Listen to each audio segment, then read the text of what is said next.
মানুষের তাকদীরের কোনো চেঞ্জ হয় না। আর তাকদীরু লা ইয়ারুদ, তাকদীরের কোনো চেঞ্জ হয়? মহাবিশ্ব সৃষ্টির 50,000 বছর আগে আমাদের তাকদীর লিখে রেখেছে কে?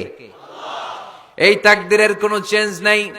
এজন্য আমরা বলি খাইরিহি ওয়াল কদর খাইরিহি ওয়া শাররিহি মিনাল্লাহি তাআলা। এই তাকদীরের ভালো হোক চাই মন্দ হোক সব লিখে রেখেছে কে? এটার কোনো চেঞ্জ নাই, এটার কোনো সাধারণত রদবদল নাই, এটার কোনো পরিবর্তন নাই। আত-তাকদীরু লা ইয়ারুদ্দু ইল্লা বিদ-দুআ। আল্লাহর হাবিব বললেন মানুষের তাকদীরের কোনো পরিবর্তন হয় না, চেঞ্জ হয় না। তবে তাকদীরের কিছু অংশ যদি কখনো চেঞ্জ হয়ে যায়, দোয়ার বদৌলতে আল্লাহ এটাকে চেঞ্জ করে দেয়। কি পাওয়ার দেখছেন?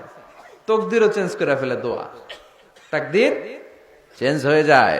আমরা প্রায় শুনি মুমূর্ষু রোগী, ক্যান্সারে আক্রান্ত, বাংলাদেশের সবচেয়ে বড় ডাক্তার ঘোষণা দিয়েছে বাঁচবে না, বেশি বাঁচলে 3 মাস। কয় মাস? এরপরেও দেখা গেছে উনি 10 বছর বেঁচে ছিল। এরকম নজির এদেশে আছে না নাই? কিভাবে বাঁচলো? দোয়ার বদৌলতে। কিসের বদৌলতে? তো এটা যে অনেক গুরুত্বপূর্ণ, এটাকে আপনারা ফিল করেন, টের পান আপনারা? এটা অনেক powerful. It's like a missile. যুদ্ধে যেমনি সেনাবাহিনীরা মিসাইল হামলা করে, মিসাইল হামলা করলে যেমনি মিসাইল লক্ষ্যবস্তুতে যে ভেদ করে, দোয়ার মতো দোয়া করতে জানলে দোয়াটাও লক্ষ্যবস্তু যে স্পর্শ করে। সুবহানাল্লাহ পড়বেন না? আর-দুআউ সিলাহুল মুমিন। দোয়া হচ্ছে মুমিনের অস্ত্র। শুধু AK-47, machine gun, Chinese Corel এগুলো আমাদের অস্ত্র না মিয়া। আমাদের অস্ত্র হলো দোয়া।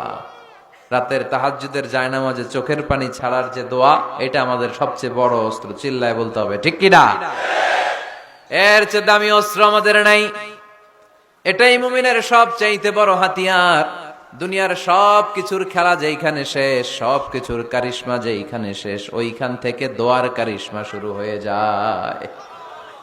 এজন্য আল্লাহ বলেন ক্বালা রাব্বুকুম উদউনি আস্তাজিব লাকুম।